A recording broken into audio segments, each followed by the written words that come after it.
고맙습니다. 하나님 앞에 드리신 예물을 위해서 먼저 기도하겠습니다.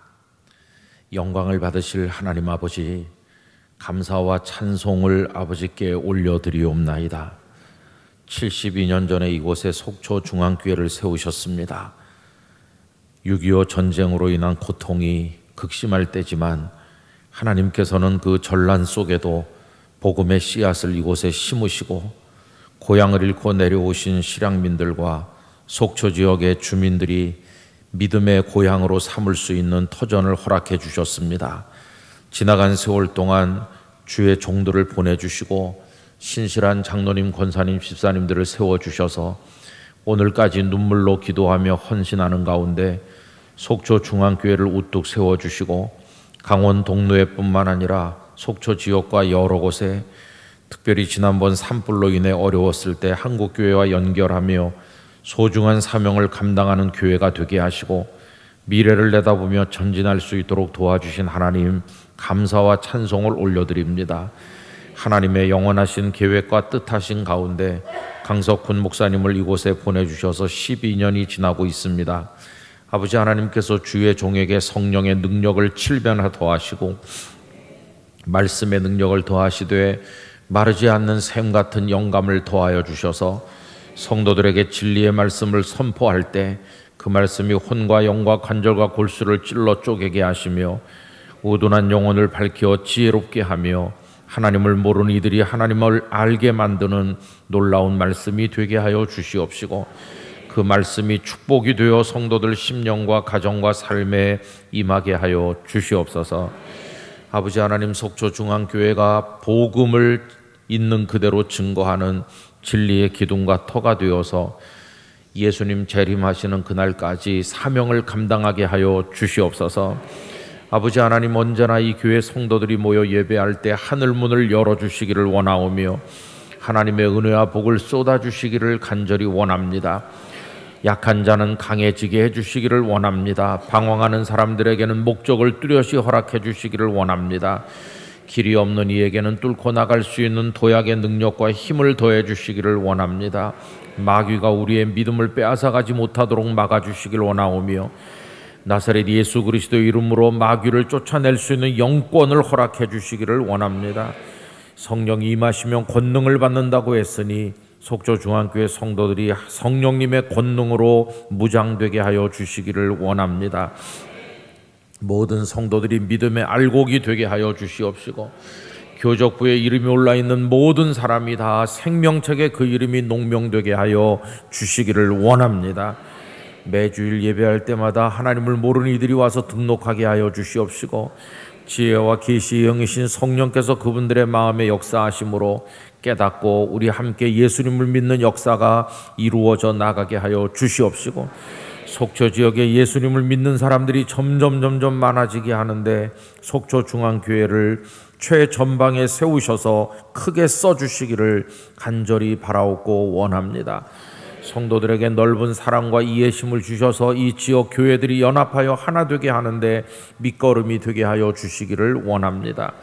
또 연합할 뿐만 아니라 속초중앙교회 이름으로 가난하고 병들고 어려운 사람들을 많이 돕게 하시고 교도소며 군선교며 다양한 사역에 열매 맺게 해주시기를 간절히 원합니다. 목사님을 섬기는 함께 협력하는 우리 부목사님들에게 하나님의 지혜와 능력을 더하시고 젊은 패기 속에 믿음의 원숙함도 더하여 주시고 영적 리더십을 허락하셔서 앞으로 보내시는 곳에서 한국교회 위대한 일꾼들이 될 수 있도록 목사님들의 앞날을 축복해 주시기를 원합니다. 여러 장로님들을 세우셨사오니 아론과 훌과 같이 복을 허락하여 주시옵시고 목사님과 협력하여 장로로 섬기는 이 장로님들의 섬기는 그 시간 동안에 교회가 부흥되고 복을 받음으로 하나님 앞에 크게 감사할 수 있는 축복을 우리 장로님들에게 허락하여 주시옵소서. 장로님들을 바라보는 성도들이 존경하게 하시고 격려하게 하시고 신앙의 귀감으로 삼게 하여 주옵소서. 아버지 하나님, 우리 권사님들이 다 다비다 같이 사랑의 어머니, 기도의 어머니가 되게 하여 주시옵시고, 성도들을 품어주며 어렵고 힘든 이들을 돌볼 수 있는 우리 권사님들 되게 해주시기를 간절히 기도드립니다.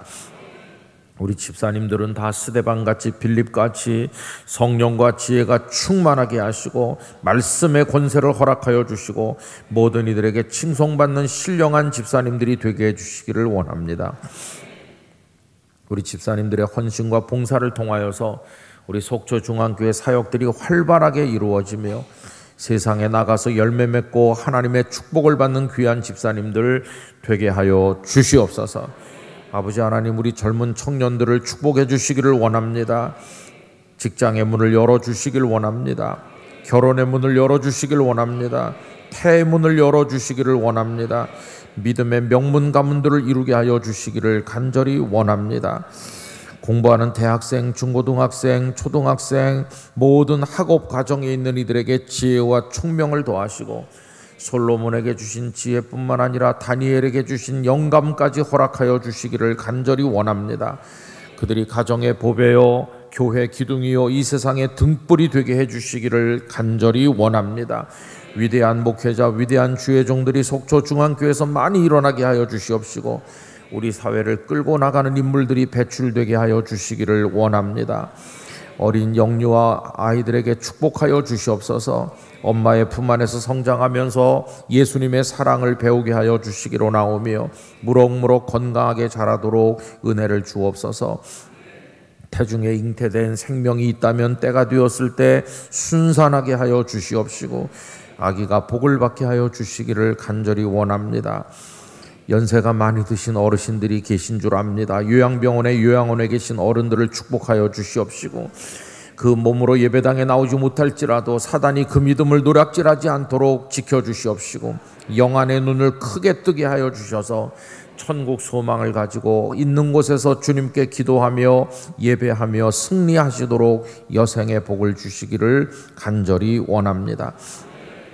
아버지 하나님, 속초중앙교회 울타리 안에 있는 모든 이들이 예수님 앞에 이르는 그날까지 믿음의 승리자가 되게 하여 주시옵시고 이 교회가 날마다 새로워지게 하셔서 데살로니가 교회 소문이 마게도냐 아가야 전 지역에 널리 퍼진 것처럼 이 교회 아름다운 소문이 강원 동로의 속초 지역 강원도 전역을 넘어서 한국교회 아름다운 교회로 소문나게 하여 주시기를 간절히 원합니다.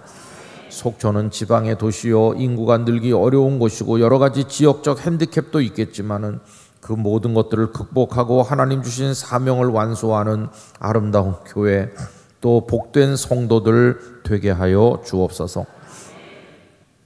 이 무능하고 불초한 종을 보내셔서 5시간 말씀을 나누게 하시는데 잘못 전한 것은 다 잊혀지게 해주시고 은혜가 된 말씀은 성도들의 가슴에 살아서 끝까지 역사하는 생명의 말씀이 되게 하여 주시옵소서. 오늘 저녁에도 귀중한 예물을 하나님 앞에 준비해서 봉헌하는 분들이 있습니다. 하나님, 이 예물에 복 주시고 드린 손길에 복 주시고 그 삶을 복 주시고 그 존재 자체가 하나님 앞에 드려질 때 큰 영광 되도록 하나님 축복하여 주시옵소서. 이 종이 미처 구하지 못한 것까지 하나님께서는 아시겠사오니 속초중앙교회에 필요한 은혜를 끊임없이 공급하여 주시옵시고 또 성도들 모두가 행복하여 샬롬의 은총 가운데 거하게 하여 주시옵소서. 오늘 저녁 마지막 시간 말씀을 나눕니다. 오 주여, 저희에게 말씀하여 주시옵시고 깨닫게 하시며 행복한 은혜의 시간이 되고 하나님만 홀로 영광을 받아 주시옵소서. 모든 말씀 생명의 구주요 속초중앙교회 머리가 되시는 예수님의 이름으로 축복하여 기도드리옵나이다. 아멘. 하나님의 축복이 함께 하시기를 바랍니다.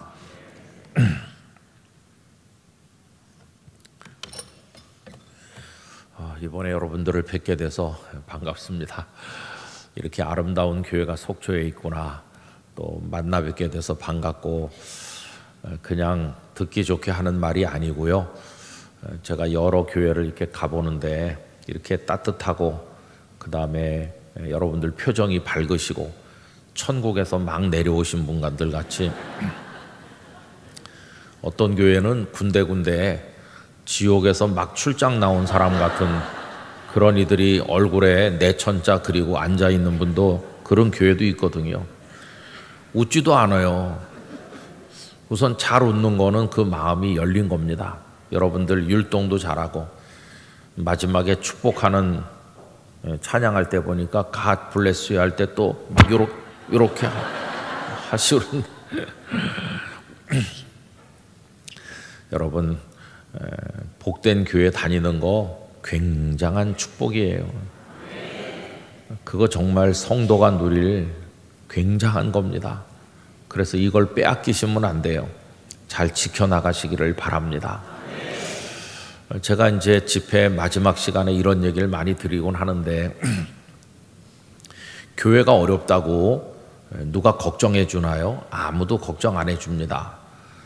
한국 교회가 요새 어렵대더라 그러면서 윤석열 대통령이 충격을 받거나 혹은 또 무슨 자문회의를 만들거나 긴급 가기를 소집해서 한국 교회를 위한 대책을 세워라 그런 거 안 합니다. 속초 시장님도 속초의 교회들이 어렵든지 별 관심이 없으실 거예요.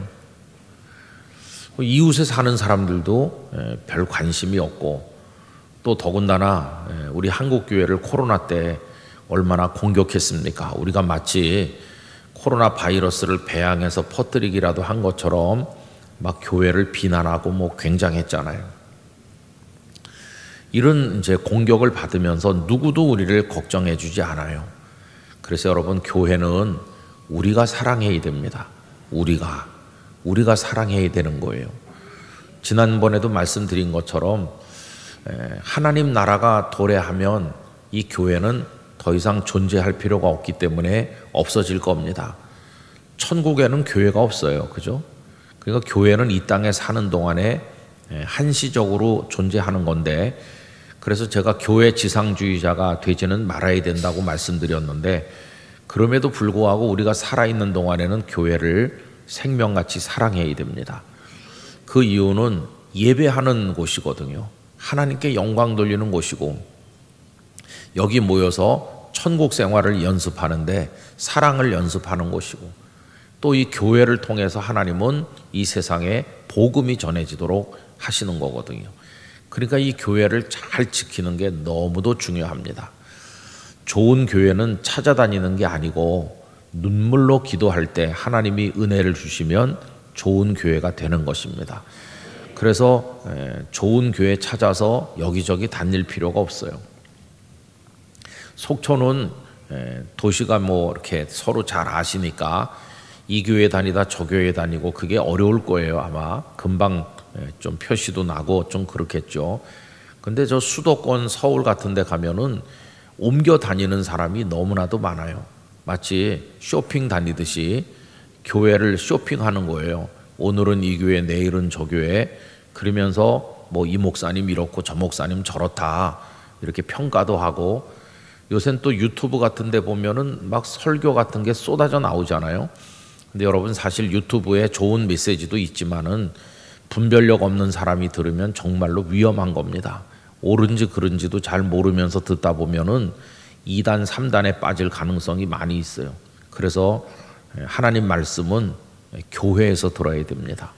하나님께서 여러분에게 주신 이 교회에서 하나님이 세우신 목사님을 통해서 이 교회 성도들과 함께 들을 때 가장 안전한 우리를 천국으로 인도하는 말씀을 듣게 될 것입니다. 그래서 어디서 이상한 얘기를 듣고 그 목사님은 그렇게 말하던데 우리 목사님 왜 이렇게 말할까? 이렇게 하면 안 됩니다.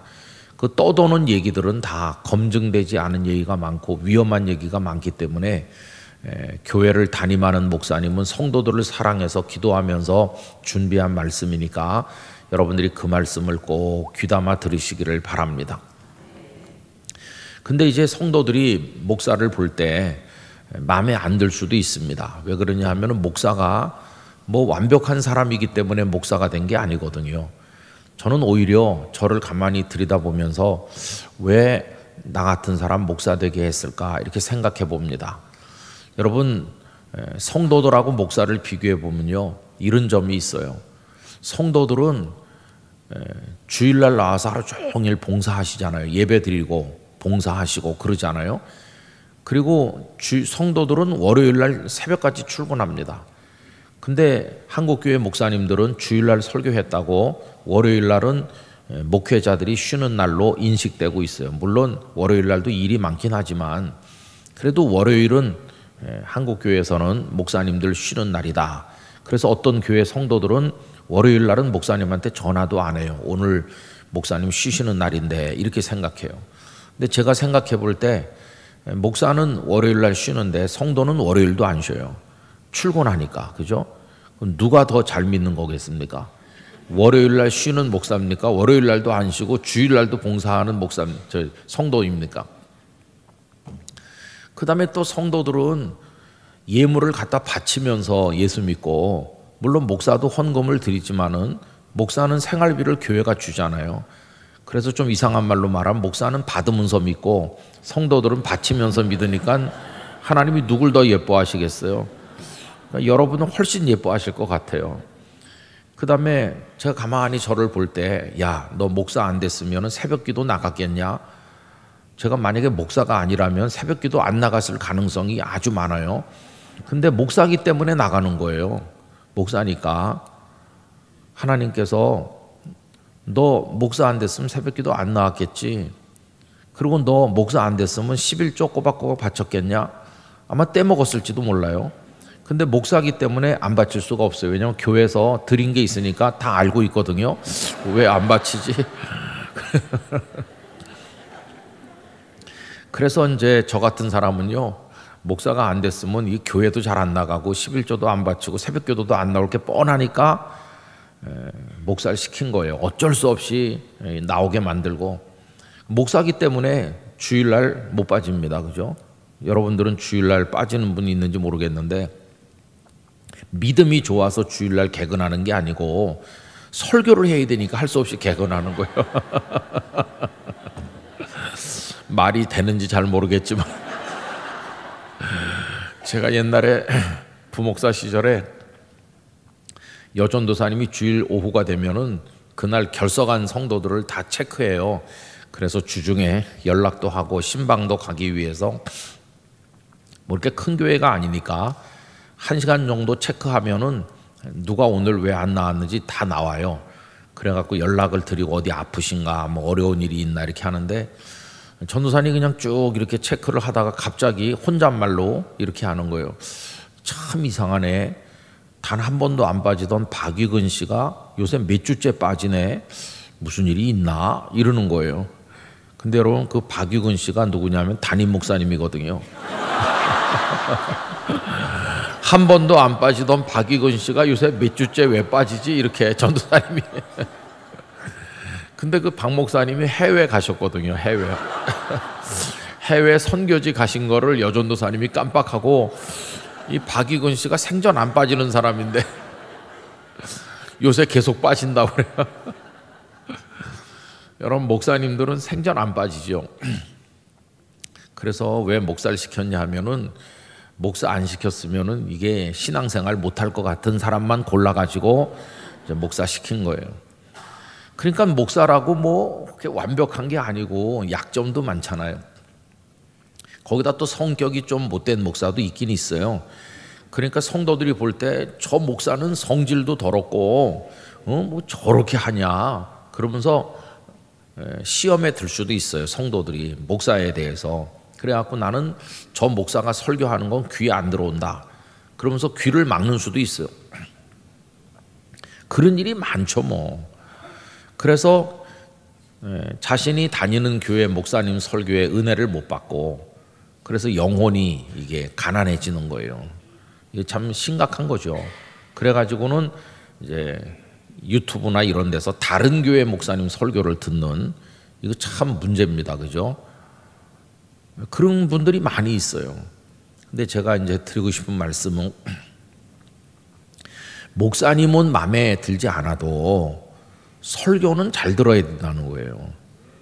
그게 중요합니다.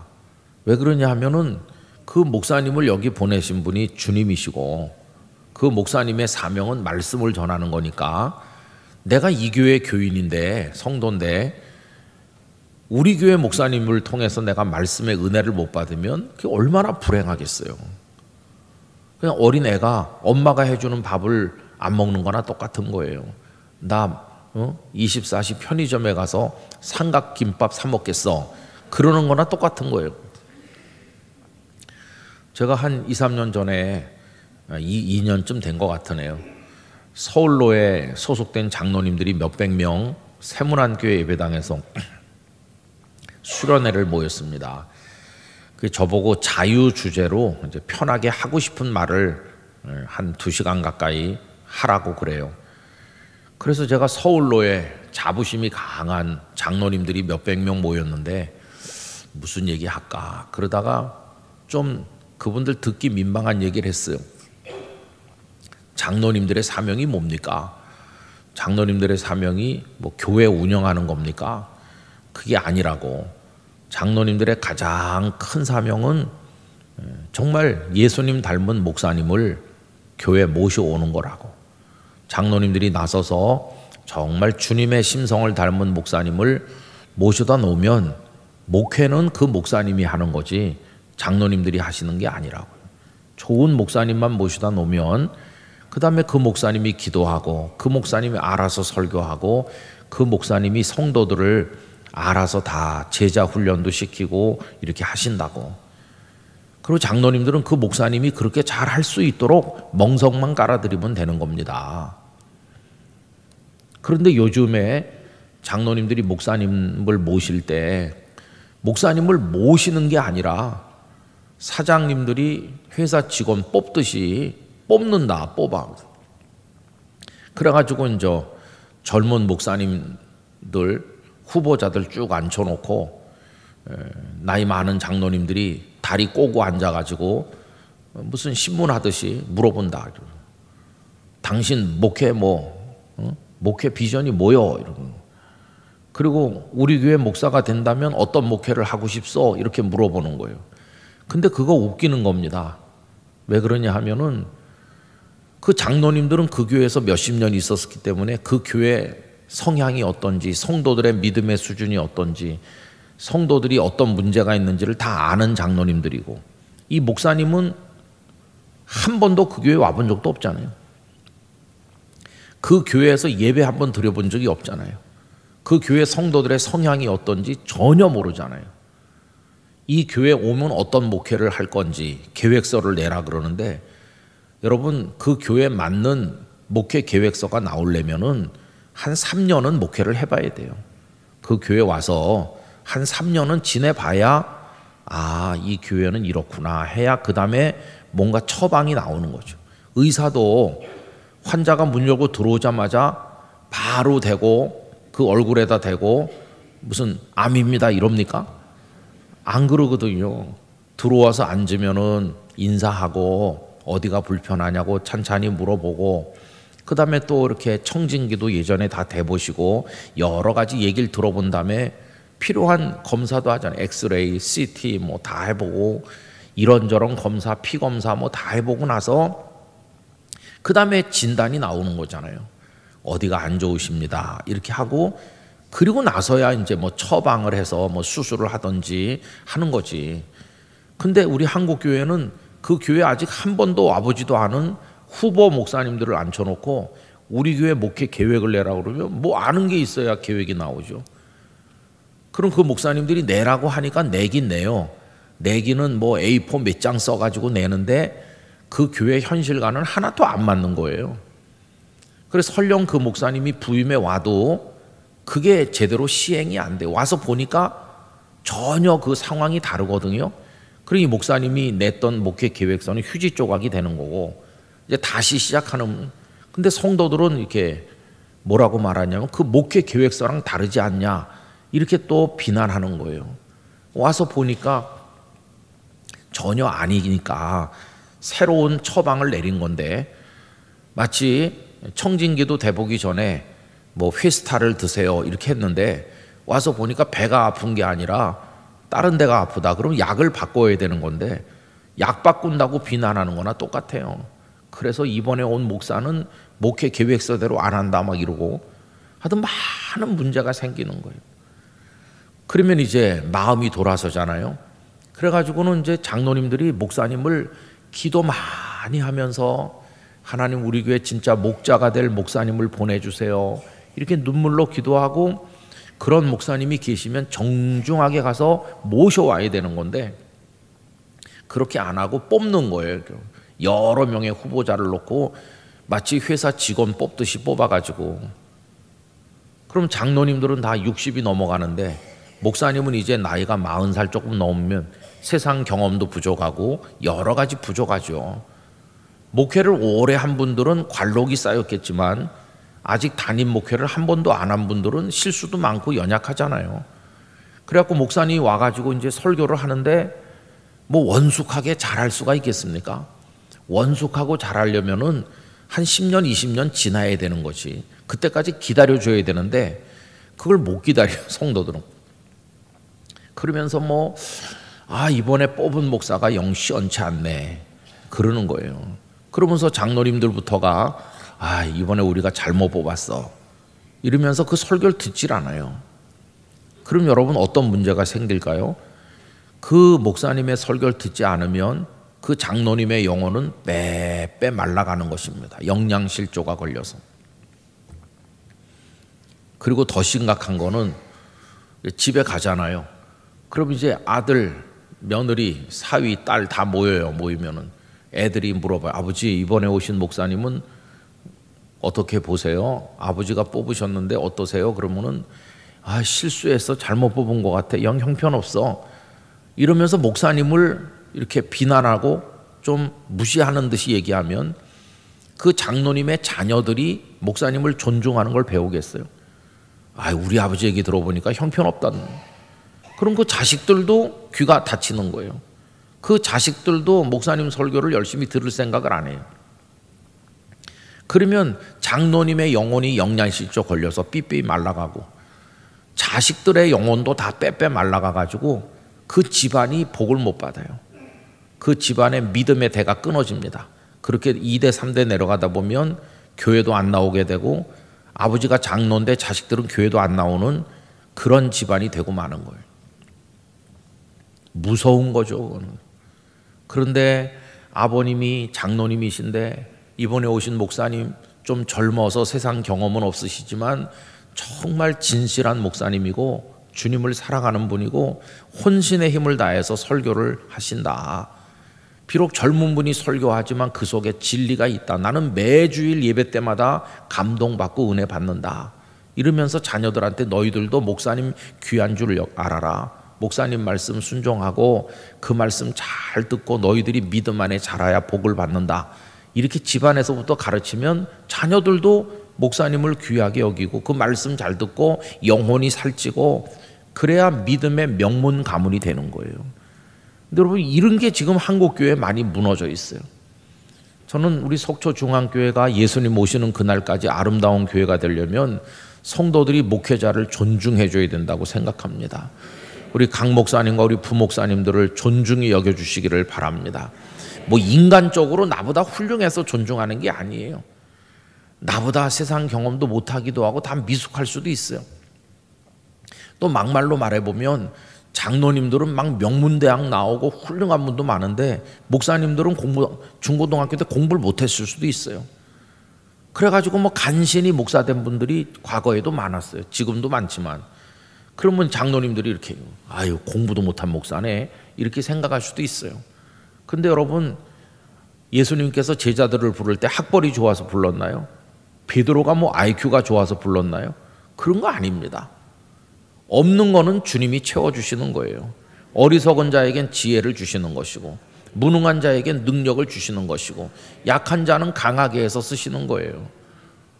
문제는 주님의 은혜를 공급받기만 하면 되는 거예요. 근데 우리는 너무나 은혜를 추구한다고 말은 하지만 이거를 인간적으로 생각해요. 은혜로 된다는 걸 믿긴 믿는데 막상 현실에 가면 다 계산해보고 따지고 그러는 거예요. 이제 저희 교회도 이제 부목사님들이 여러 분 계셔요. 그럼 이제 부목사님을 몇 분 모십니다. 이렇게 기도 공부에 광고를 내면은 많은 목사님들이 영락교회 부목사가 되고 싶어서 이렇게 지원을 하셔요. 그러면 이제 젊은 목사님들을 제가 잘 모르니까, 후배들 한참 후배니까 이미 와서 계신 목사님들이 한번 그 서류를 보고 이제 1차로 이렇게 걸르든지 평가를 해요. 그래서 뭐 이분이 다른 교회에 있을 때 평판이 어떤지, 충성된 분인지 뭐 이런 거 쭉 해가지고, 그래서 이제 그거를 이제 저한테 줘요. 이제 그분들이 목사님 요번에는 요 그룹에 속한 분들을 한번 만나보는 게 좋겠습니다. 뭐 이렇게 해가지고 이제 해서 주는데, 언젠가 한번 이렇게 보니까 그 면접을 했으면 좋겠다는 그 그룹에 들지 못한, 거기 빠져 있는 분들의 서류를 가만히 보니까 어떤 분이 아주 좋아 보이는데 그분은 면접 대상으로 분류를 안 했더라고요. 그래서 제가 이제 물어봤어요. 왜 이분은 면접 대상자로 포함을 안 시켰는가 그랬더니 건강이 걱정된다는 거예요. 건강. 가만히 그걸 읽어보니까 그분이 자신은 20살 조금 넘어가지고 암을 앓았다. 그래서 암을 통해서 하나님의 은혜를 경험했다. 이런 게 그 내용이 나오는 거예요. 그러니까 우리 목사님들이 혹시 또 재발하거나 그러면은 교회 일하다가 어려우니까 이제 그분을 일단 이렇게 빼놓은 거더라고요. 근데 제가 그 목사님 우리가 만나보자 이렇게 했어요. 왜 그러냐면 인간적으로 생각해 보면 신체도 튼튼한 게 좋지만 우리 믿음의 사람은 그러면 안 되는 거죠. 왜냐하면 주님은 약한 자를 통해 역사하시잖아요. 약한 죽음의 고비를 넘나든 사람이 하나님의 은혜를 더 많이 경험했지 않았겠어요? 그래서 이분도 한번 우리가 만나봐야 된다. 만나보니까 사람이 아주 좋아요. 그래서 그 목사님 지금 우리 교회에서 사역을 하고 있는데 언젠가 한번 설교하면서 그 얘기를 하더라고요. 그 자신이 면접 대상에서도 빠졌었고 그런데 지금 영락교회 목사가 돼 있다. 그러면서 여러분 암을 알아본 목사하고 그런 걸 알아보지 않은 사람하고는 설교의 깊이가 다릅니다. 설교의 깊이가 다른 거예요. 얼마나 열심히 목회하는지 몰라요. 그래서 여러분 목사님들이 좀 부족한 부분이 있어 보이고 그래도 그를 통해서 하나님이 역사하시는 거니까 성도들은 그 목사님을 존중해야 되는 거예요. 그리고 여러분 훌륭한 한국교회 목사님들이 많이 계시지만은 목사 된 그날부터 그렇게 훌륭한 건 아니었어요. 처음에는 뭐 좌충우돌하고 실수도 많고 시행착오도 많이 하고 다 미숙했는데 성도들이 사랑으로 오랫동안 기도하면서 10년, 20년, 30년 한국교회 그 토양에서 그 목사님들을 키워낸 거예요. 그래서 그 목사님들이 30몇 살일 때는 미숙했는데 한 50 넘으니까 원숙한 목사님이 됐고 그 아주 모관하고 못됐던 성품도 다듬어져서 예수님을 닮아가게 됐고 그래서 그 목사님이 나중에는 아주 훌륭한 목사님으로 한국교회를 위해 헌신하고 그런 거 많잖아요. 그러니까 이제 속초중앙교회 성도들은 목사님들을 그렇게 바라봐야 되는 거예요. 그래서 우리 목사님들을 위해서 기도해 주시기 바랍니다. 그럼 목사님들을 많이 격려해 주셔야 되는데 가장 큰 격려는 기도해 주는 겁니다. 기도. 그럼 이 강단이 살아납니다. 이 강단. 목사님들이 여기 설 때 거룩한 영광 가운데 힘있게 설교하는 거예요. 말씀이 살아있는 교회는 부흥하게 될 것입니다. 이 강단이 복을 받아야 됩니다. 이 강단이 복을 받아야 돼요. 그래서 종교개혁자들 뿐만 아니라 옛날 교부들도 교회를 어머니라고 그러고 신자들은 아기라고 그랬어요. 아기가 엄마 없이 못 사는 것처럼 신자들은 교회 없이는 못 사는데 이 교회가 젖을 공급하는 거죠. 아기에게 어머니처럼 말씀의 젖을 공급하는 거죠. 무엇을 통해? 이 강단에서 선포되는 말씀을 통해. 강단이 복을 받으면 정말 좋은 젖 같은 하나님 말씀이 성도들에게 공급될 때 성도들은 아기가 젖을 먹고 자라는 것처럼 잘 믿음 안에서 성장해서 축복의 사람이 될 줄 믿습니다. 그래서 이제 이걸 꼭 기도해 주셔야 돼요. 그리고 장로님들 많이 격려해 드리시고 저희 아버님도 장로로 살면서 고심이 깊더라고요. 장로이기 때문에 성도들은 잘 모르는 고통도 많고 짐이 무겁고 그래요. 장로님들이 잘 감당하시도록 격려도 많이 해드리고 이렇게 하면서 이 속초 중앙교회를 잘 이렇게 다듬어 가지고 정말 기름진 포도원 같은 교회가 되고 여기 누가 오든지 여기 심기기만 하면은 잘 자라도록 토양이 아주 아름다운 교회가 되도록 여러분들이 이 교회를 갖고 나가시기를 부탁을 드립니다. 그래서 이 교회 안에서 여러분 행복하시기를 축복합니다. 이제 그 얘기를 제가 오늘 마지막 시간이기 때문에 이제 말씀을 드렸고요. 이제 오늘 다시 누가복음 6장으로 와가지고 오른손 마른 사람 얘기를 이제 해야 되는데 오늘 새벽에 이제 그 무리들 이야기를 했어요, 그죠? 그 무리들을 둘러보시면서 예수님은 다 이제 그 은혜의 자리로 초청하시는 거죠. 근데 어제 저녁에 드린 말씀은 그 사람을 보고 일어나 한 가운데 서라 해서 지금 그 사람이 일어나서 가운데 서긴 섰어요. 근데 분위기가 참 이게 불편한 거죠. 한쪽에서 서기관과 바리새인들이 그 사람을 좀 안 된 말로 째려보고 있는 거 아니에요. 아니 저 녀석이 저 예수가 일어나라고 한다고 일어나 한가운데 섰어? 우리랑 한번 해보자는 거야 뭐야? 이렇게 서기관과 바리새인들이 그 사람을 무섭게 노려보고 있었을 거예요.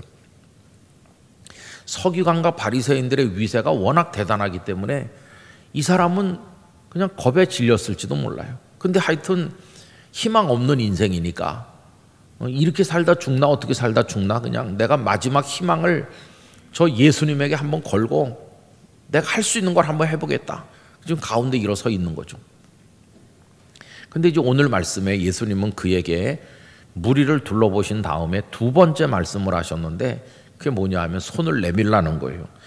여러분 10절 말씀 아까 우리 읽으셨는데요. 제가 다시 한번 읽어보겠습니다. 무리를 둘러보시고 그 사람에게 이르시되 네 손을 내밀라 하시니 내 손을 내밀라 이렇게 하셨어요.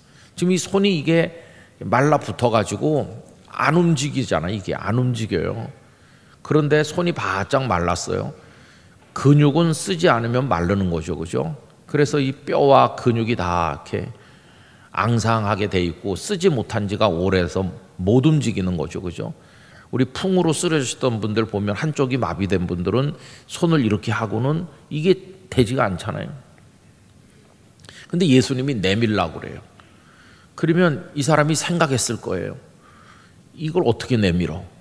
이걸 내밀 수 있으면 내가 여기 이렇게 있질 않지. 이게 안 되는 건데 안 되잖아요. 안 내밀어지니까 지금까지 고통받는 건데 이게 어떻게 내밀어지겠어요? 생각을 해보면 저 예수 선생님이 얼토당토하는 얘기를 한다 이렇게 생각했을 거 아니겠어요? 근데 예수님은 네 손을 내밀라는 거예요. 여러분 그게 뭘 요구하는 걸까요?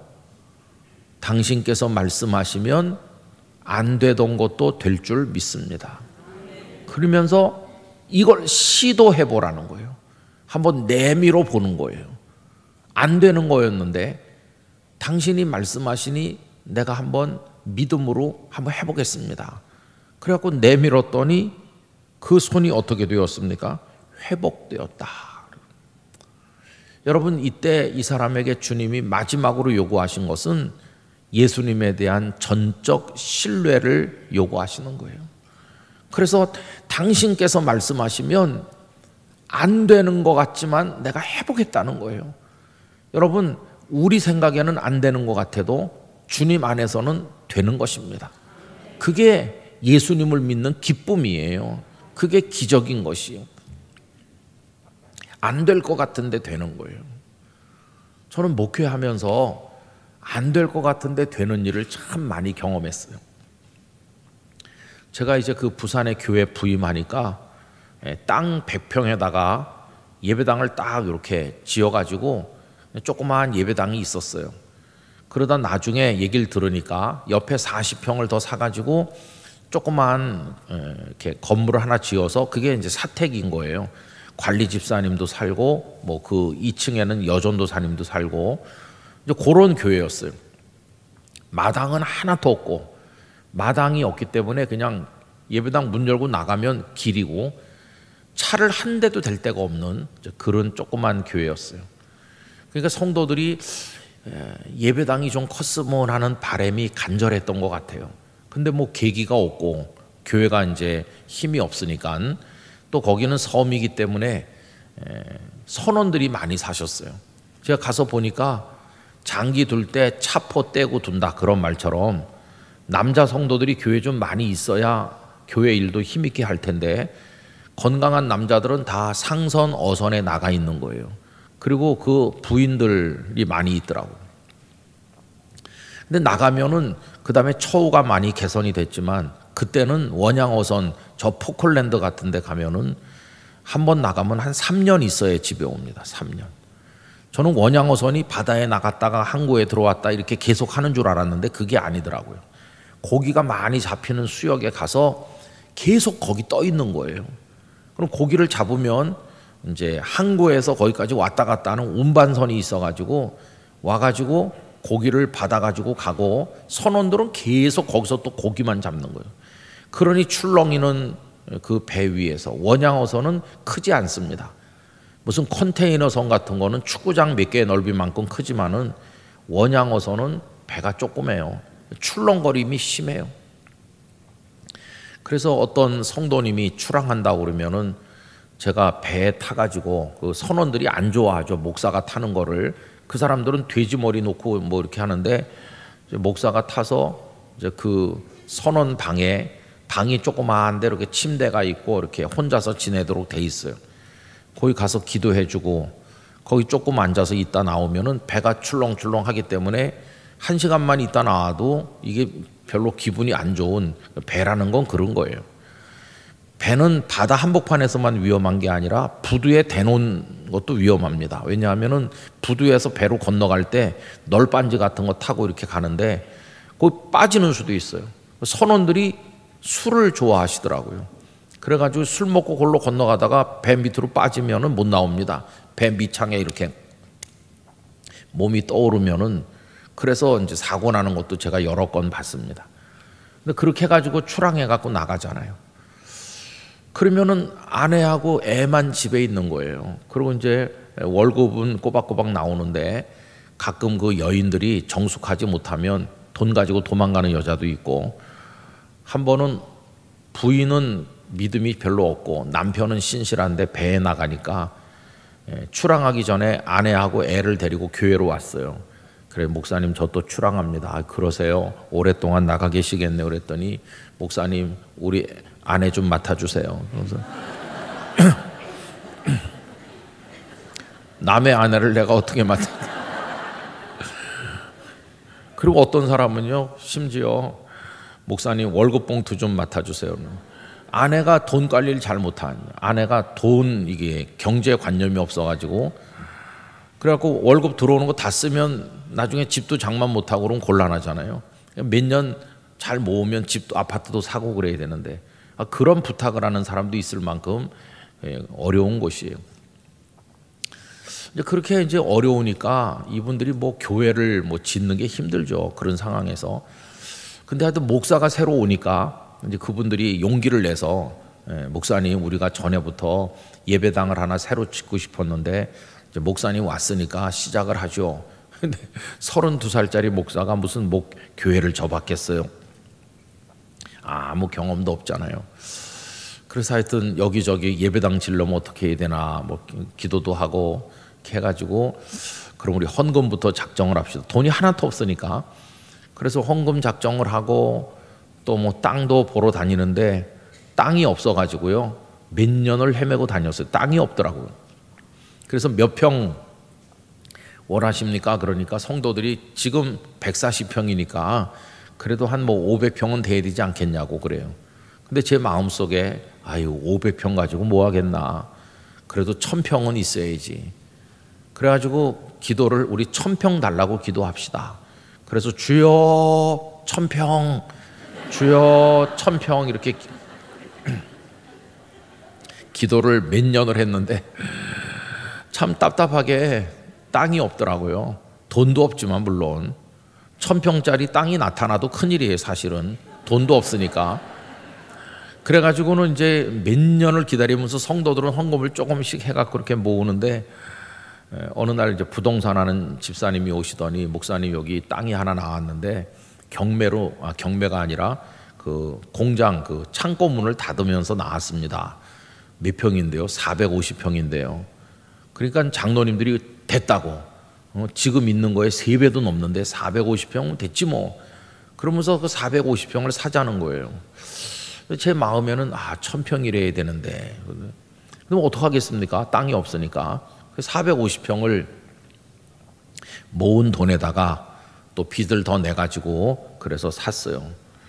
사가지고는 이제 예배당을 져야 되는데 예배당 지을 돈이 없잖아요. 땅 사는 것도 벌써 빚을 졌으니까.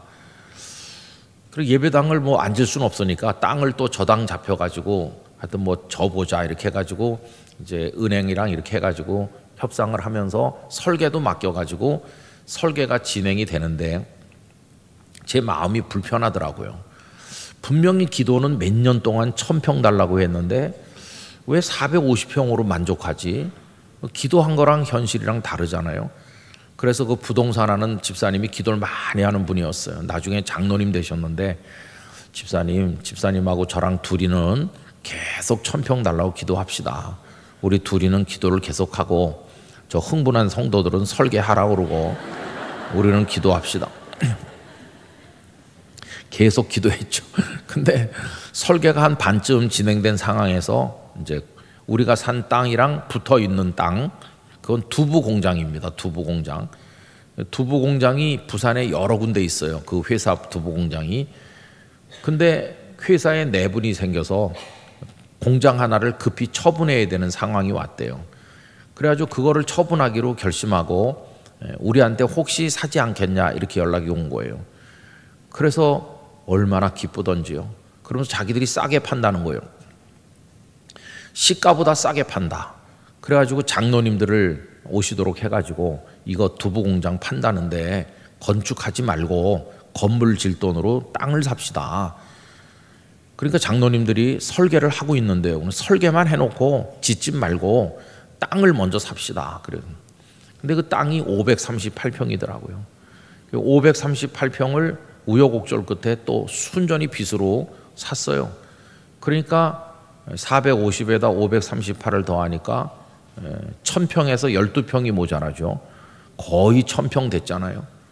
그래서 이제 그 측량하는 분이 오셔가지고 이 두 땅을 합필하면서 이렇게 해야 되기 때문에 땅을 측량을 했는데 이러는 거예요. 그 뒤에 두부 공장 뒤에 CUG가 포함되어 있습니다. 그 CUG가 몇 평이냐 그랬더니 12평이라고 하더라고요.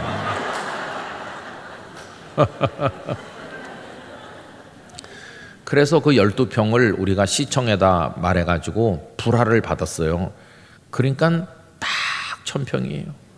성도들은 기도대로 된다고 좋아했습니다. 저는 별로 좋아하지 않았습니다. 왜 그러냐 하면 이렇게 될 줄 알았으면 2000평 그럴 걸 믿음이 없어가지고 그때 왜 2000평 안 그랬을까? 그래갖고 이제 1000평이라는 땅을 확보했어.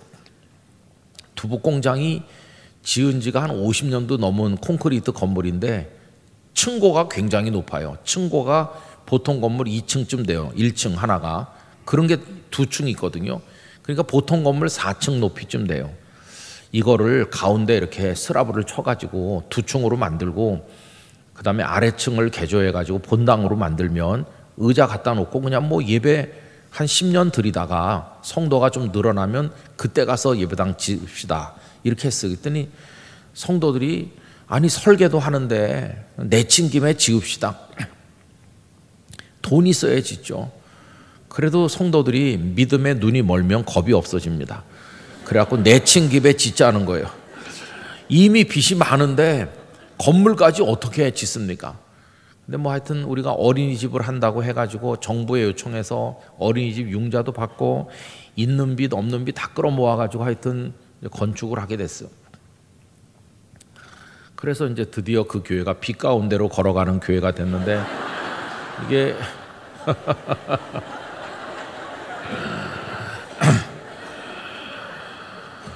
아이고 그래서 이제 예배당을 지으려고 그러면은 공사 현장에 울타리를 둘러쳐야 되잖아요. 근데 문제가 뭐냐 하면은 동네 주민들이 거기 교회가 들어온다는 걸 알고 몇십 명의 아주머니들이 나오셔서 들어놓는 거예요. 거기 절대 예배당 못 짓는다. 그래가지고 이게 안 되는 거예요. 울타리도 못 치고 있는 거예요. 울타리도 못 쳐요. 그래서 할 수 없이 우리가 재판을 이제 하게 됐어요.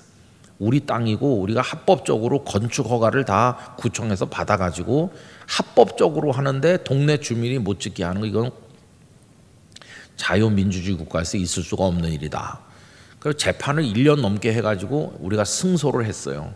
그래갖고 우리가 이긴 판결문을 거기서 갖다 붙여놨어요. 근데 판결문 아무 소용 없어요. 법은 멀고 주먹은 가깝고. 그래서 그 인부들만 나타나면 아주머니들이 나오는 거예요.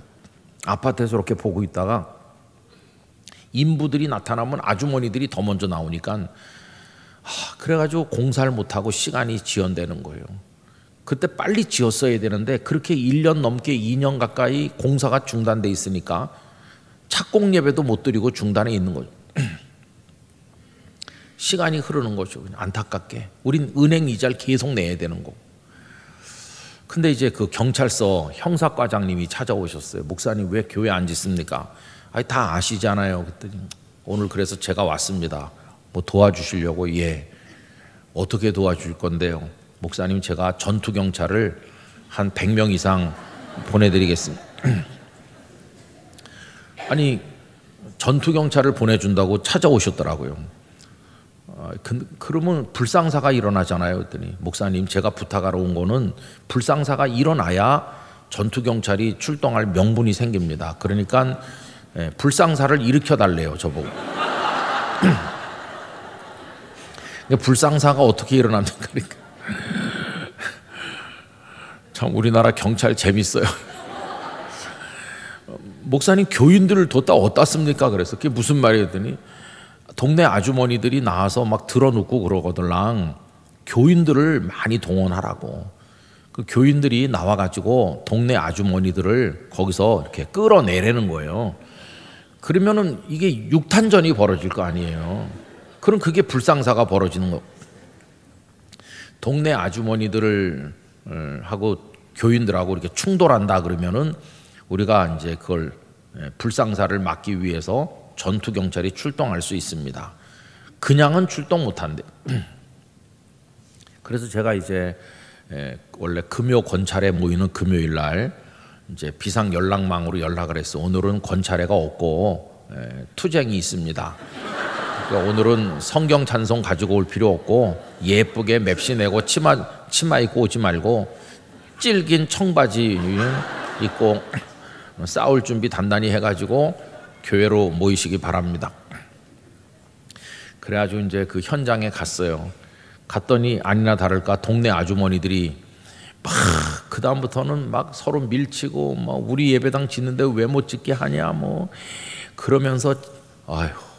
그리고 거기 이제 영도에 준종합병원이 2개 있는데 해동병원, 영도병원 앰뷸런스가 계속 왔다 갔다 하면서 교인도 실어가고 동네 주민도 실어가고 전투 경찰이 버스 4대만큼 출동했어요. 한 150명 왔는지. 그래갖고 이제 주민과 교인을 쫙 분리시켜 가지고 뺑 둘러쌌어요. 겹으로. 그렇게 둘러싸서 격리시킨 가운데 인부들이 와서 울타리를 치는데 3시간 만에 다 치더라고. 2년 가까이 못 치던 울타리를 공사장 쫙 치고. 그 다음날 아침에 부산의 일간신문에 다 나왔습니다. 영도의 모교회 괄호 열고 목사 김은성 그리고 뭐 이렇게 전투 경찰이 출동해가지고 이런 망신이 어디 있습니까? 근데 참 세상은 이상하더라. 우리가 그동안에 그분들하고 좋은 대화도 많이 했고 우리한테 원하시는 게 있으면 말씀해 보세요. 뭘 원하십니까? 왜 교회를 못 짓게 합니까? 해달라는 거 얘기하면 해드릴게요. 그래도 말도 안 하고 무조건 못 짓다고 그랬거든요. 무조건 못 짓게 하던 분들이 그날 그 일이 있고 나니까 갑자기 풀이 꺾이면서 그 대표가 연락을 해왔는데 대화하자. 우리 장로님들이 나갔더니 뭘 요구하세요? 이 마당에. 그러니까 우리한테 요구하는 게 뭔지 아세요? 60만 원 달라고 하더라고요. 내가 귀를 의심했어요. 한 6억 달라고 할 줄 알았는데 그래서 이제 60만 원을 뭐에 쓰시려고 그래요? 그랬더니 그동안 제 현수막도 만들었고 데모할 때 짜장면도 사 먹고 그랬는데 그 비용 들어간 게 그 정도 된대요. 근데 그 앰뷸런스 타고 실려간 분들 있잖아요. 입원한 사람도 있고. 그래서 치료비는 우리 교회가 다 해드리겠다 이렇게 하고 싹 끝났어요. 그래갖고 이제 본격적으로 공사가 시작됐어요. 거기서 이제 예배 드리고 이제 지하 공사 땅 파고 이렇게 해서 이제 지하 1층이 되고 뭐 이렇게 성도들이 기뻐서 늘 왔다 갔다 하고 이제 그러는 중인데 불청객이 왔어요. 공사를 빨리 못 끝낸 이유죠. 그 불청객이 IMF라고 왔어요. 그래가지고 빚이 수십억인데 교인은 한 300여 명 되는데 빚을 뭐 한 30몇 억을 지고 그리고 은행 이자가 19%까지 올랐어요. 그래서 한 달에 이자를 얼마나 많이 내야 되는지 가난한 성도들이 금반지 다 뺏어내고 진짜 금리빨까지 뺏어낸다고 할 정도로 있는 대로 다 털어서 갖다 바쳐도 이자 대기가 어려워요. 그리고 그 시공하던 회사가 없어졌어요. 부도가 나가지고. 사장님은 그 이후로 단 한 번도 못 봤습니다. 회사 그냥 없어져 버리고 공사는 중단됐고 그리고 은행 이자는 폭등했고 IMF가 오니까 가난한 성도들이 직장을 잃고 수입이 없으니까 헌금도 못 드리고 교회 재정이 바닥이 나고 이래가지고 교회가 이제 문 닫겠구나. 진짜 최대 위기를 만났어요. 거기다가 장로님들끼리 싸움이 벌어지는 거예요. 다 교회를 사랑하시는데 해법을 두고 의견이 달라요. 어떻게 해결해야 되는지를 둘러싸고 의견이 안 맞는 거예요. 그래가지고 제가 없는 날 어느 주일날 다른 교회 설교하러 갔다 오니까 분위기가 뒤숭숭하더라고요. 무슨 일이 있었나 나중에 알아보니까 장로님들끼리 교회 마당에서 그 옛날 예배당 그 마당도 아니 교회 앞에 뜰이죠. 그냥 길이죠, 길. 사람들 오가는 길에서 멱살 잡고 싸우고 그랬다고 그래요. 장로님들끼리. 이렇게 교회가 장로님들끼리 멱살 잡고 성도들 보는 앞에서 길가에서 싸우고 교회 돈은 하나도 없고 큰일 났구나. 정말 암담한 거예요. 암담해. 이 사람 얘기로 하면 손만 마른 게 아니라 다 마른 거나 마찬가지. 교회가 희망이 하나도 없더라고요.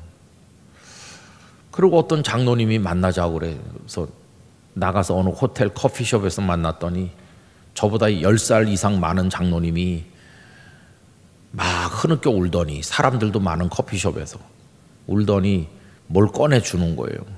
하얀 봉투를. 저는 뭐 수표라도 들었나 이렇게 보니까 장로 사직서 내는 거예요. 그래서 제가 마음속으로 내가 먼저 냈어야 되는데 선수를 빼앗겼구나. 나보다 나이가 맏형님 같이 한참 많은 분이 이제 나이가 새파랗게 젊은 목사한테 장로 못하겠다고. 그럼 그 장로님이 장로 못하면 그다음 누가 합니까? 이거 수습을 누가 하는 거예요? 아휴 진짜 집에 와가지고 우리 집에 계신 그분한테 말해봤자 아무 해결책도 없고 애 붙들고 말을 하겠어요? 누구한테? 땅을 파서 돈을 어디서 캐내겠어요? 뭐 이걸 어떻게 해? 여러분 그런 지경에 몰렸어요. 이제 한두 달 안에 교회가 공중분해 되겠구나. 근데 여러분 그때 하나님께서 새벽마다 나가서 엎드려 있으면 기도도 안 나오고 답답하잖아요. 근데 하나님께서 이런 말씀을 주시는 거예요. 너 희망이 없지? 희망이 없습니다. 그럼 뭐 어떡할 건데? 그냥 주저앉을 거냐? 하나님께서 그 교회는 네 교회가 아니다. 네 교회가 아닌데 왜 네가 걱정하냐? 그럼 누구 교회입니까? 하나님께서 내 교회다. 내 교회. 내 교회이기 때문에 내가 다 대책이 있다. 참 놀라운 거예요.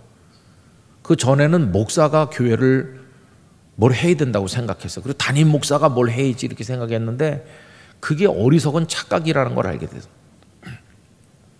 너의 교회가 아니고 나의 교회라고 하시는 거예요. 내가 알아서 하는데 너 왜 이렇게 떨고 있냐고. 그럼 저는 뭐 하면 됩니까? 하나님, 그냥 네 할 일을 해라. 네 할 일을 해라. 너는 목사니까 설교 열심히 하고 어려운 성도들 위해 기도해주고 그냥 네가 할 수 있는 일을 해라. 여러분 참 놀랍죠. 근데 하나님께서 새벽에 어떤 감동을 주시더라고요. 장로님들이 사표 내는 상황에 목사가 할 일이 뭐가 있을까? 그러면 저라도 나서서 뭐 해결책을 구해야 되잖아요. 지금 당장 문제는 돈이 없다는 게 문제잖아요. 그 돈이 없으면 어떻게 됩니까? 돈을 구해야죠. 그 돈을 구하러 나섰어요, 제가. 그래가지고 이제 부산 노회 안에 다른 교회 장로님을 찾아갔어요. 참 황당한 일이죠. 다른 교회 장로님을 찾아가서 장로님, 우리 교회 사정 아시죠? 그러니까 아유, 저 하나님이 하시는 일이 놀랍잖아요. 그래서 어떤 장로님한테 우리 교회가 지금은 돈이 떨어졌고요, 이자도 못 낼 형편이고요, 여차저차 해갖고 이렇게 돼 있는데 장로님 우리 교회 좀 도와주세요. 이렇게.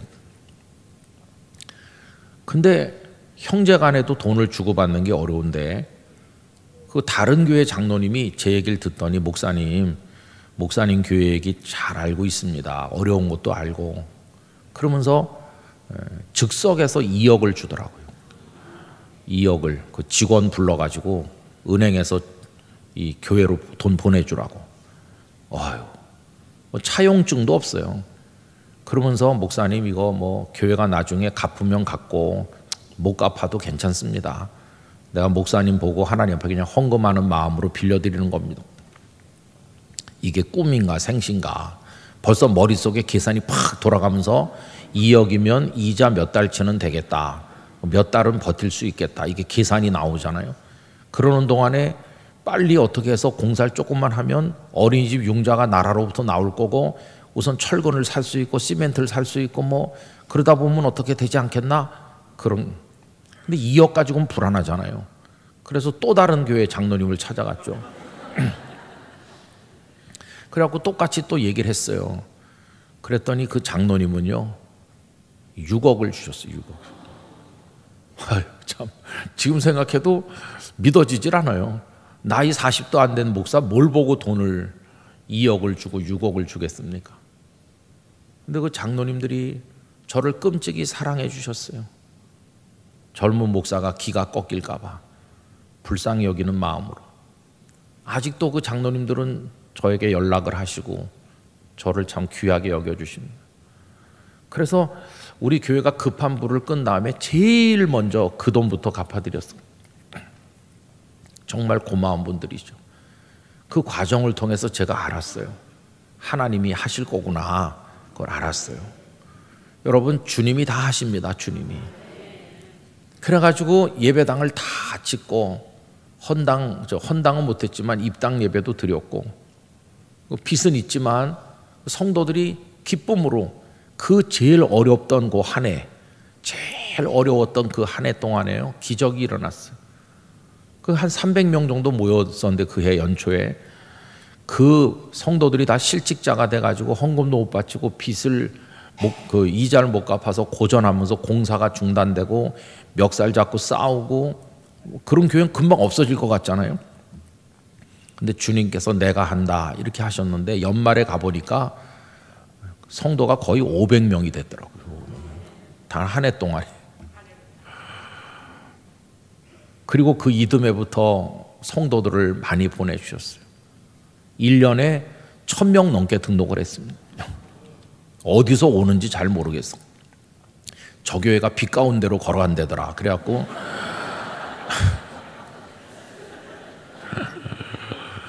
1000명 정도 매년 오면요 다 떨어져 나가고 남는 분만 이렇게 우리 교회에 있어도 교회가 그냥 매주 등록하는 사람이 20-30명 있는 거예요. 매주. 이해할 수 없는 일이죠. 이해할 수 없는 일.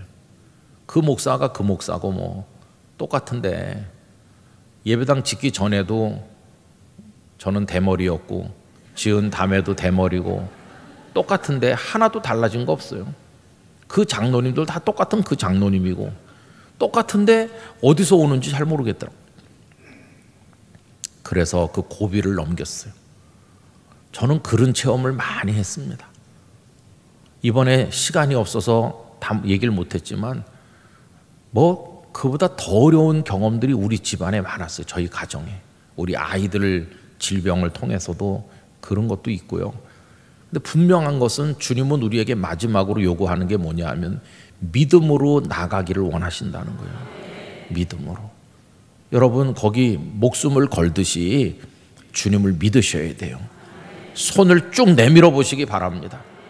어떤 사람은 오랫동안 이렇게 마비되어 있었기 때문에 이거 말도 안 되는 얘기입니다.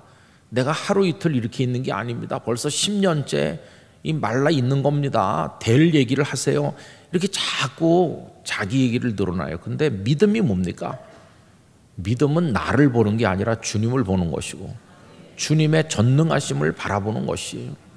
여러분 이 사람이 손을 내밀었을 때 쭉 펴진 것이에요. 쭉 펴져. 성경은 우리에게 뭘 말해주느냐 하면은 믿음 있는 자의 승리를 말해주는 거예요. 여러분 성경이 말해주는 건 똑똑한 사람의 승리, 집안 좋은 사람의 승리가 아니고 그 사람이 뭐 어떻든지 상관없이 주님을 신뢰하는 사람, 주님께 자신을 맡기는 사람의 이야기를 보여주는 거예요. 우리에게도 그렇게 하라고 하시는 거예요. 성경에 그래서 예수님 주변에 따라다니는 사람 많았지만 오늘 새벽에도 잠시 말씀드린 적이 있는데 그 현장에 있었다고 다 은혜의 주인공이 된 게 아닙니다. 믿음으로 매달린 사람에게만 기적이 일어나는 거예요. 어느 날 예수님께서 가버나움 길거리를 걸어가시는데 사람들이 많이 따라와가지고 길거리를 가득히 메우고 내려가는데 몸이 막 부딪힐 정도예요. 근데 어딜 가시는 길이냐 하면은 가버나움의 회당장 야이로의 딸이 있는데 다 죽어가고 있어요.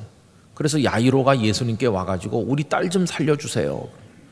그래서 지금 야이로네 집으로 가시는 중인데 인파가 너무 많이 따라와가지고 길거리가 꽉 찼어요, 사람으로. 그런데 그때 돌발적인 일이 하나 벌어졌습니다. 어떤 여자가 나타났어요. 그 여자는 참 불쌍한 여자입니다. 무려 12해 동안 12년 동안 병중에 있는 여자입니다. 근데 이 여자가 앓는 병은 혈루증이라고 치명적인 병입니다. 이 여자는 부정을 탄, 종교적으로 말하면 혈루가 있기 때문에 부정한 여인으로 낙인 찍혀서 사람들 많은데 오면 안 되는 여자입니다. 근데 성경에 보면 이 여자가 많은 의원들을 찾아가서 치료를 받았지만 돈만 다 날리고 병은 점점 깊어졌다. 여자로서는 이제 살아갈 수가 없게 되는 거죠. 유대 여자들은 보통 한 15살, 16살에 시집을 갔습니다. 그때 옛날에. 우리나라도 옛날에 조혼이 있었잖아요.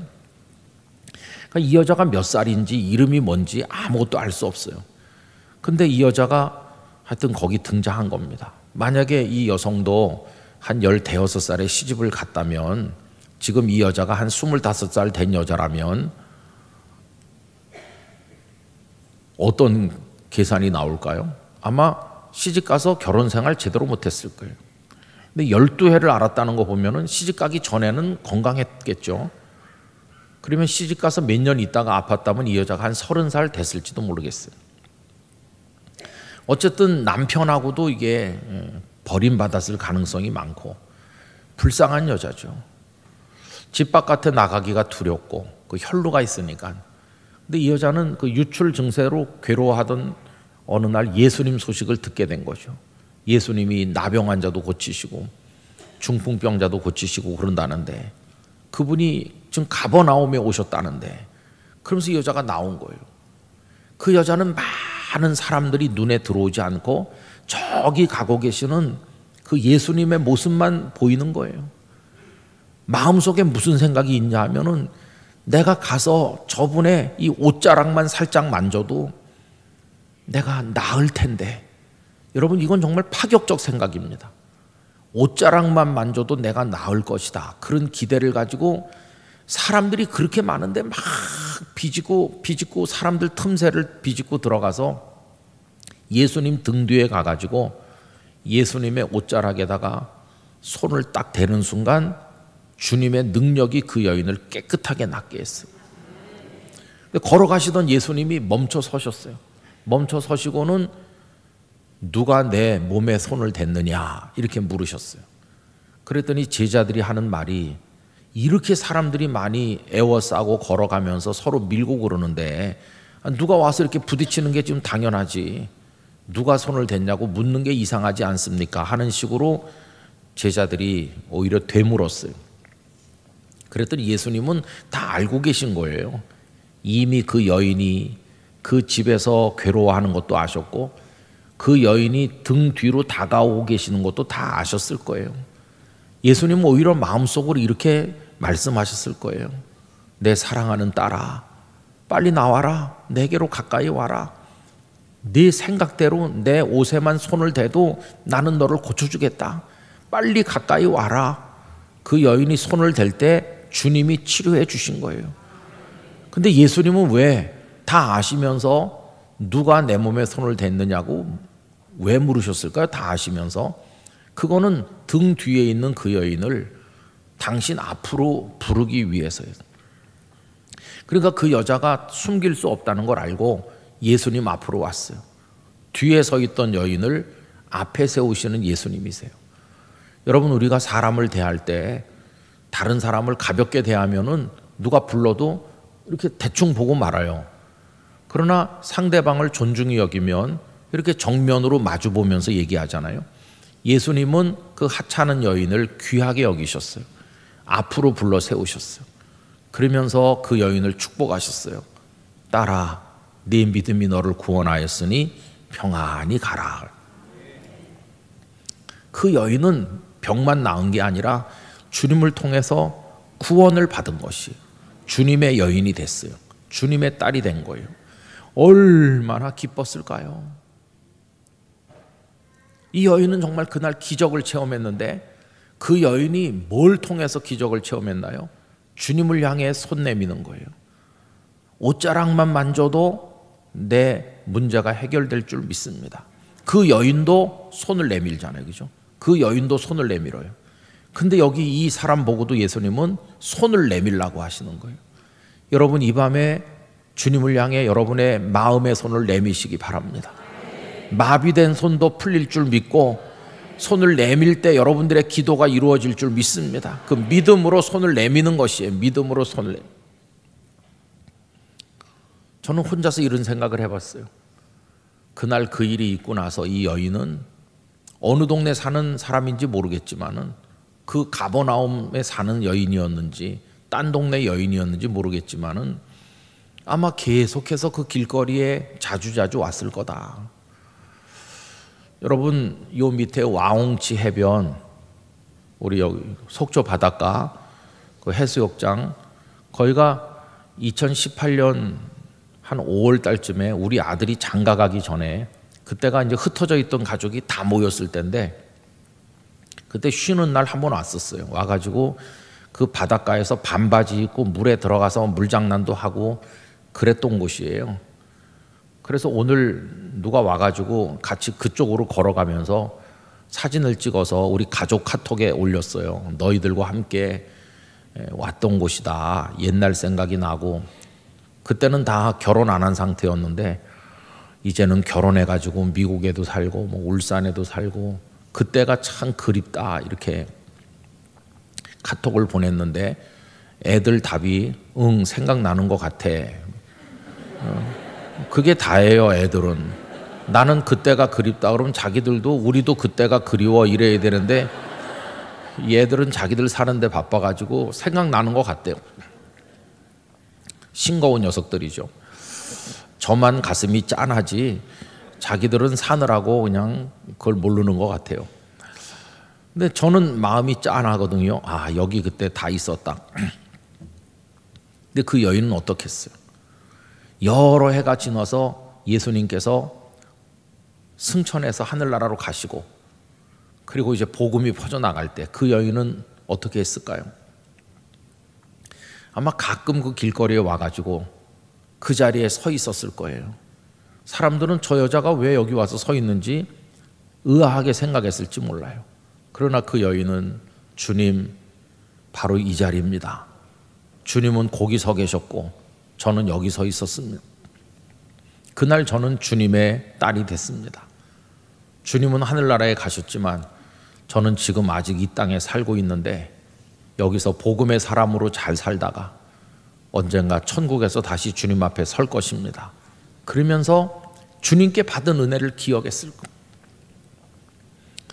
여러분, 그때나 지금이나 하나님께서 우리에게 은혜를 베푸시는데 누구에게 은혜를 베푸시냐 하면은 믿음의 손 내미는 사람에게 은혜를 베푸시는 거예요. 안 될 것 같은데 되고, 사람들은 우리를 축복하지 않지만 하나님은 축복하시고, 나 같은 게 어떻게 예수님을 믿을 수 있겠나 하지만 성령께서 우리 안에 믿음을 일으켜 주시면서 험난한 인생길을 잘 걸어서 천국에 도달하도록 은혜를 주시는 거예요.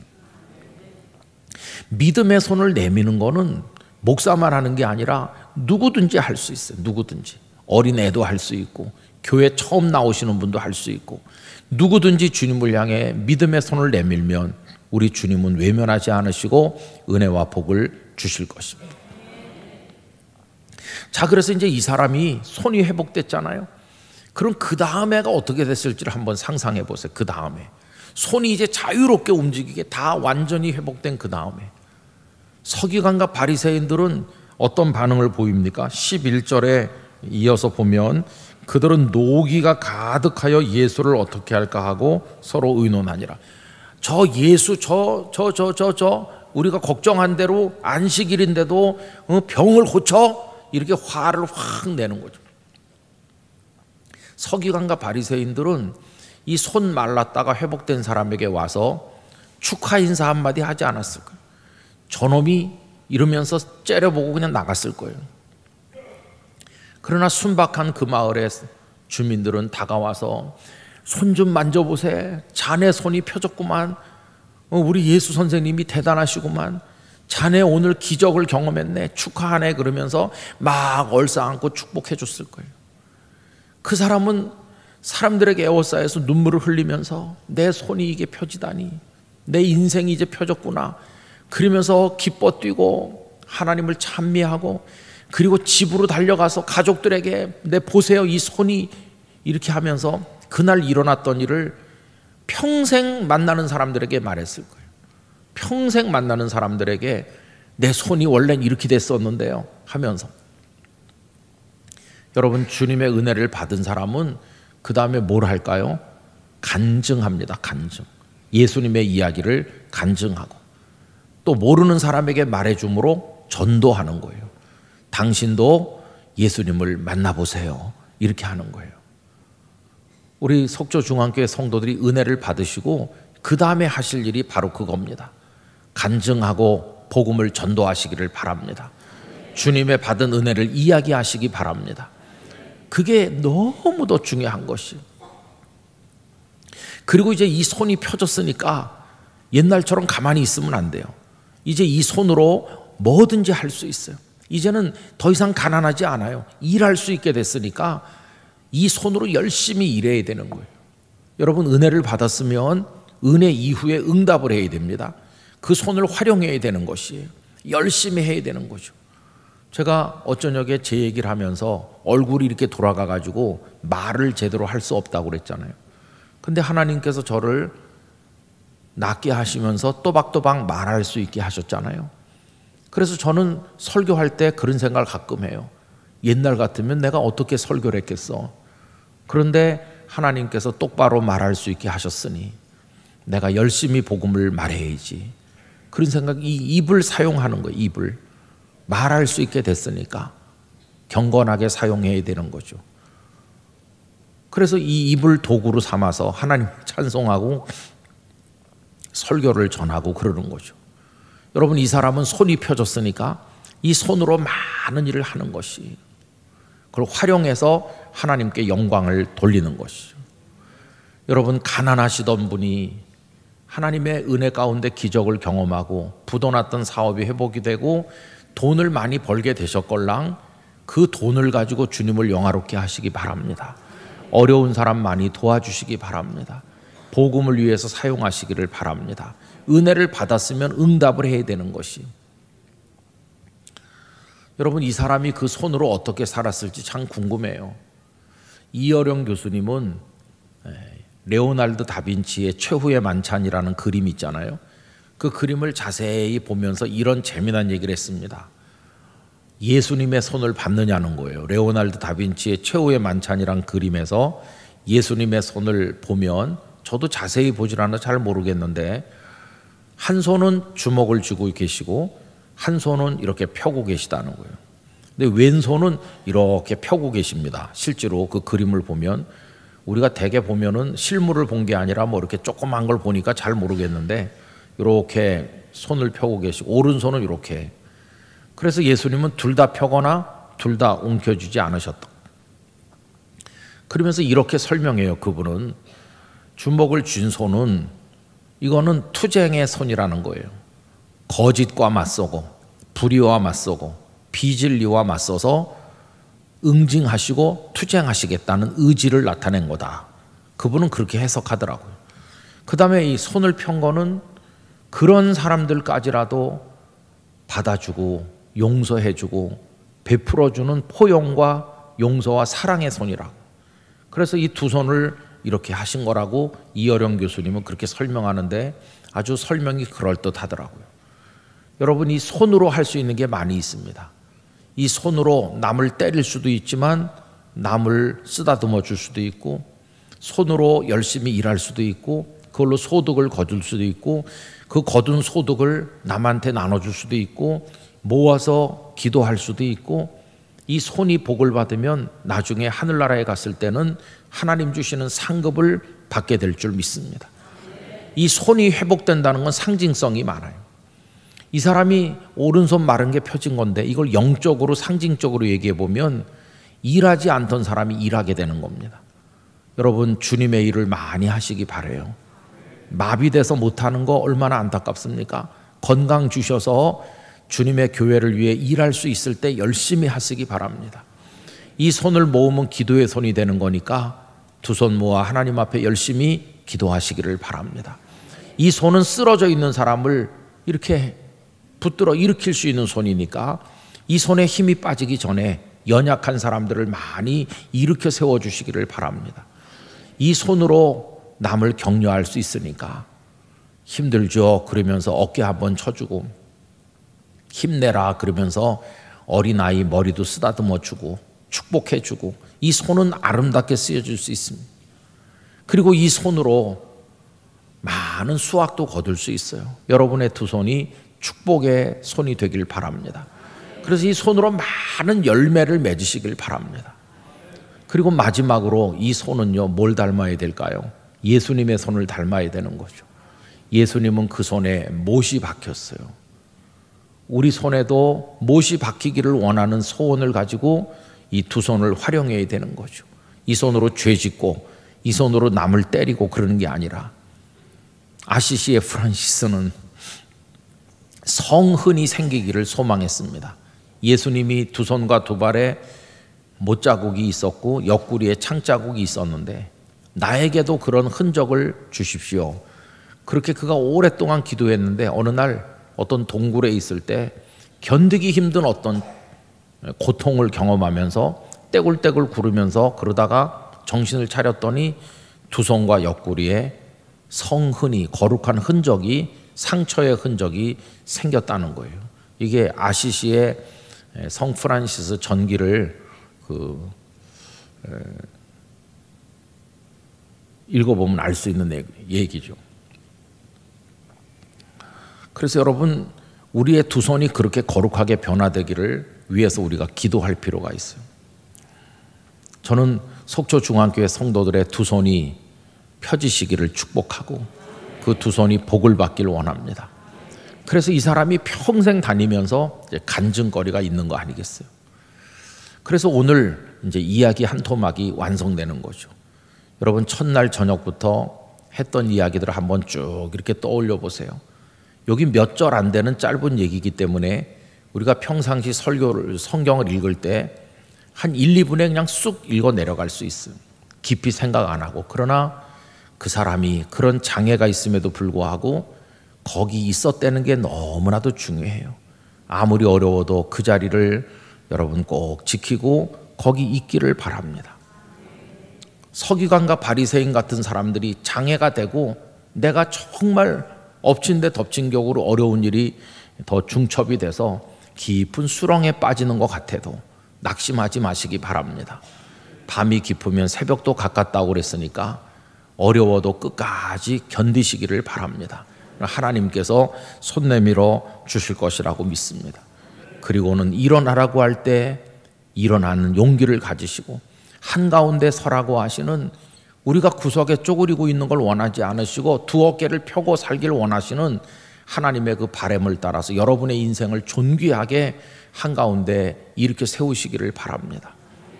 그러면서 한 손을, 이제는 네 손을 내밀라고 말씀할 때 믿음으로 내미시기를 바랍니다. 그렇게 할 때 하나님께서 우리를 온전케 만들어 주실 줄 믿습니다. 그리고 그 회당 안에 그 주인공이 된 그 사람 외에 나머지 사람들은 어떻게 된 것일까요? 나머지 사람들은, 서기관과 바리새인들은 주님의 적으로 존재하다가 멸망하는 거고, 나머지 사람들은 또 구경꾼에 불과하다고 그랬는데, 저는 속초중앙교회 성도들은 구경꾼이 한 사람도 없고 다 은혜의 주인공으로서 남은 여생을 살아가시게 되기를 간절히 축원하는 것입니다. 그래서 이게 이야기 한 토막이잖아요. 이야기. 이 산손 말랐던 사람을 두고 누가 자네 그 어떻게 해서 손이 마르게 됐는지부터 시작해서 어떻게 펴게 됐고 지금 그 손으로 뭐하고 사는지 한번 말해봐. 그러면 이 사람이 긴 얘기거리가 밤을 새워가지고 얘기할 거예요. 내가요 처음엔 건강했었는데요, 그러면서 시작해가지고 손이 마른 이후에 비참하게 살았던 얘기, 가난했던 얘기, 사람들에게 멸시받았던 얘기, 그 괴로움과 고통 이런 거 다 얘기하면서 눈물 찍어내고, 그런데 그날 내가 잊을 수 없는 그날 안식일이었는데요 그러면서 예수님 만난 얘기, 손이 회복된 얘기, 그 이후에 얼마나 기쁨으로 살고 있는지를 쭉 얘기할 거예요. 이게 스토리죠, 스토리. 우리 찬송가 가운데 이것이 나의 간증이요, 이것이 나의 찬송일세. 이것이 나의 간증이요, 이것이 나의 찬송일세. 이렇게 하잖아요, 그죠? 그게 This is my story, This is my song 이렇게 돼 있고, 이것이 나의 스토리, 이야기라는 거예요. 우리 속초중앙교회 성도를 붙들고 주님을 어떻게 만났는지, 주님이 어떤 은혜를 주셨는지 한번 이야기해봐요. 그러면 여러분들도 할 이야기가 많아지시기를 바랍니다. 이런 이야기들이, 토막토막 이야기들이 다 모아져 가지고 그게 우리 인생의 이야기가 되는 거예요. 우리 인생의 이야기. 그럼 우리가 평생 예수님을 믿고 사는데 이런 이야기가 하나만 있겠어요? 이런 이야기가 계속 있는 거죠. 저희 집안에도 이런 이야기가 계속 있고요, 저 개인으로도 이런 이야기가 계속 새로 생기고 새로 생기고 새로 생기는데, 모든 이야기 속에 계시는 분은 주님이세요. 주님. 그래서 주님은 우리 속에 계셔서 이야기를 만들어 주시는 분이세요. 주님과 함께 걸어가는 삶을 살다 보면 그런 이야기가 끊임없이 생겨나게 되는 것이, 교회를 처음 오신 분들도 새로운 이야기로 이제 들어오시게 되는 거예요. 그전에는 내가 주님을 몰랐는데 이제 속초중앙교회 전도 집회에 와서 내가 잘 모르지만 그 이야기를 듣는 가운데 내 마음에 감동이 되고 나도 그런 이야기의 주인공이 되고 싶다, 그런 소원이 생긴 분들은 망설이지 말고 속초중앙교회 예배 시간에 오셔서 예배를 드리시고 목사님 설교를 듣고 또 성경책도 구해서 읽으시고 간절하게 기도하시고 하면은 여러분 인생 속에도 그런 이야기거리가 생기게 될 줄 믿습니다. 그러면서 주님의 사람이 되어가는 것이, 그렇게 1년, 2년 시간이 흐르는 가운데 나도 모르는 사이에 믿음이 생기고 예수님을 믿게 되면서 우린 천국의 백성이 되는 거예요. 그래서 이제 여러분들은 속초에 계속 사시고 저는 오늘 밤에 서울로 가서 살고 그러지만, 그래갖고 이제 남남되는 게 아니라 잠깐 세상에서 흩어져 살다가 멀지 않은 나중에 저 하나님 앞에서 천국에서 다 같이 만날 거예요. 여러분 그거 믿으시죠? 나중에 천국에서 만나걸랑 모른 척하지 마시고 거기서 우리 만날 때 다 같이 주님 씌워주시는 생명의 면류관 쓰고 하나님을 함께 찬양할 수 있기를 간절히 축원합니다. 이제 집회를 이제 마치는데 사실 이런 집회를 한번 하려고 그러면은요 강사는 그냥 왔다 가요. 그렇죠? 근데 제일 노심초사하는 분은 담임 목사님이세요. 담임 목사님은 걱정이 많죠. 아유, 강사가 와가지고 이상한 얘기하면 안 될 텐데, 강사가 와서 잘해야 될 텐데부터 시작해서 우리 성도들이 좀 와야 될 텐데, 이번엔 또 새 가족을 초청하자고 그랬는데 몇 분이나 오실라나 뭐 그런 것부터 시작해가지고 날씨 걱정도 하고 그냥 걱정이 한두 가지가 아닐 거예요. 그렇게 이제 교육자들이 마음 많이 쓰시고 장로님들도 이번에 보니까 다 명찰 붙이시고 뒤에서 안내하시고 얼마나 열심히 섬겨주시는지 다 그런 수고가 있고 여기 찬양팀 또 시간마다 나와서 찬양 드려주신 우리 찬양대원들 그리고 뭐 대접해 주시는 분들 뭐 다 얼마나 많이 수고하셨고 또 사랑하는 분을 초청하느라고 애쓰셨잖아요. 교회 안 오시는 분을 교회로 모셔오는 게 이게 참 어렵거든요. 전화 한 통해서 교회 갈래? 그러면 응 하는 사람이 거의 없거든요. 근데 얼마나 이렇게 꿀을 많이 바르셨어요. 그래가지고 같이 오셨습니까? 그 수고도 하나님 다 아실 거예요. 여러분 아무쪼록 이번 집회를 위해 수고하신 모든 분들에게 하나님께서 축복해 주시기를 원합니다. 이제 집회는 이렇게 끝나지만 진정한 집회는 앞으로 이어지는 거예요. 우리 속초중앙교회 안에 예수님이 강사가 되셔서 여러분에게 은혜를 날마다 허락해 주실 줄 믿습니다. 아까 서두에 기도한 것처럼 여러분들의 심령과 가정과 삶에 우리 속초중앙교회 공동체 위에 하나님의 계획하신 은혜와 축복이 풍성하시기를 진심으로 축원합니다. 기도하도록 하겠습니다. 아버지 하나님, 오늘 저녁에 마지막 말씀을 나누었습니다. 믿음으로 손 내밀게 하여 주시옵소서. 회복되게 하여 주시옵소서. 믿음의 차원에 들어가게 하시옵소서. 기적의 주인공 되게 하시옵소서. 그 손으로 응답하며 힘있게 살게 하여 주시옵소서. 하나님 영광 드러내는 성도 되기를 원하옵고 예수님 이름으로 기도하옵나이다. 아멘.